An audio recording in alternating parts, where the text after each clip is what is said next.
The training deck hummed with the usual morning energy, cadets moving through their routines with practiced precision. I stood at my observation post, mandibles clicking in what passed for amusement among my species. Another cycle, another batch of recruits, learning what real combat looked like, beyond their home world fantasies. Then she walked in. Kira Vance. Human. Female.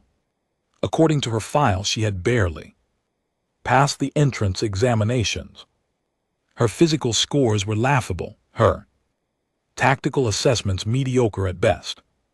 The academy had accepted her on some diversity quota, no doubt. Another human thinking they belonged among the real warriors of the Galactic Defense Initiative. I had seen her type before. Soft, fragile, prone to breaking when the pressure mounted.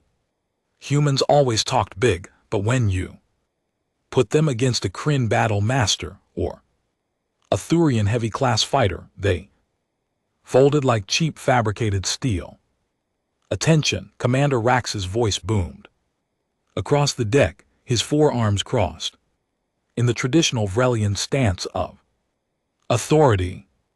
Today, we begin advanced combat trials. You will face simulated opponents, calibrated to your species' physical limitations. Failure means remedial training, repeated failure means dismissal. The cadets snapped to attention. Well, most of them did. Kira sort of slouched into something resembling military posture, her dark hair falling across one eye. Several cadets near her exchanged glances, barely suppressing their laughter. First up, Rax announced, scanning his data pad with one eye while the other three surveyed the room. Cadet Vance, Combat Ring 3. Oh, this would be entertaining. Kira shuffled toward the designated ring, her movements lacking the sharp efficiency of proper military bearing.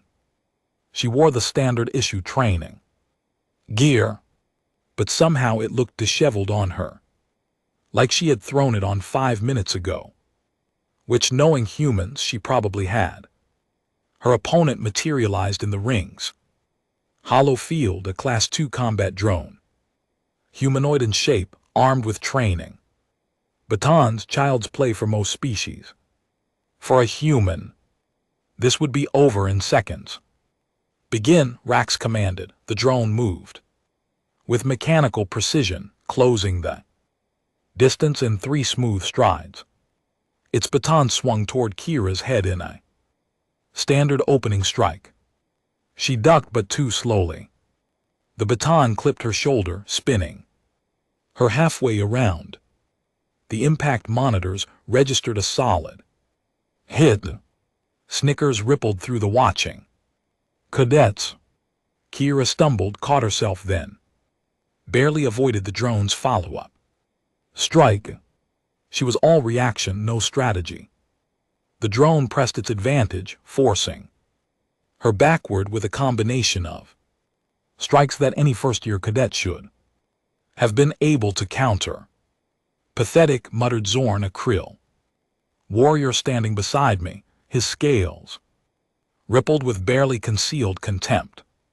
Why do they even accept these soft skins? I clicked my mandibles in agreement. The human was already breathing hard, sweat beading on her forehead. The fight had lasted maybe 30 seconds. The drone swept her legs. Kira went down hard, the impact cushioned by the training mat, but clearly painful.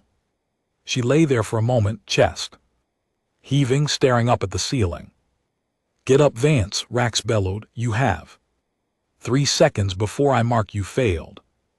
She rolled to her feet, slower than before. The drone waited, its programming designed to give down opponents moment to recover. Fair fighting protocols, they called it. I called it a waste of time.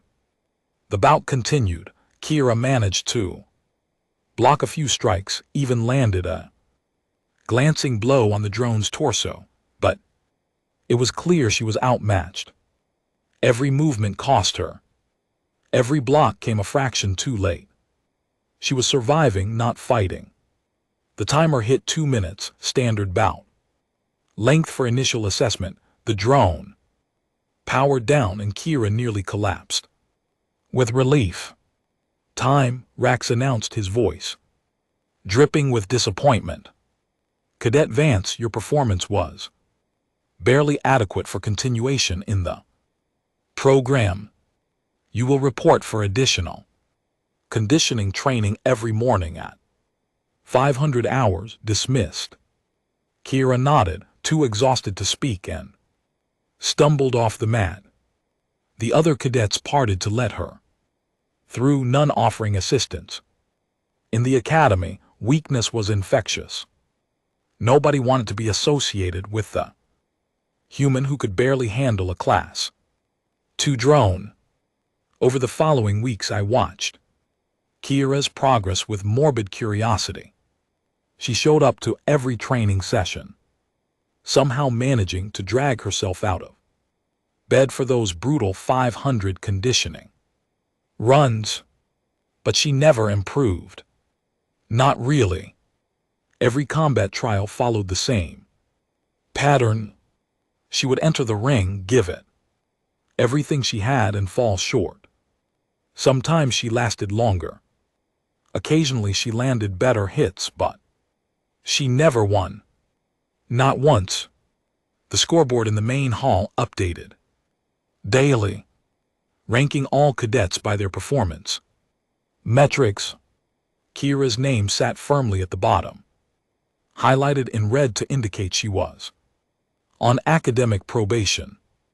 The other cadets treated her like furniture, invisible, irrelevant.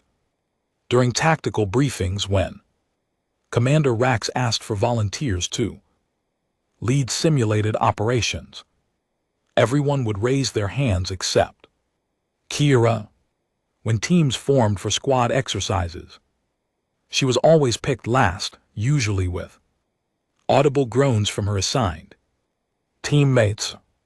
Dead weight, I heard Cadet Talon mutter once, his reptilian features twisted in disgust. Watch the full video on my Spotify channel. Click the link in the description below.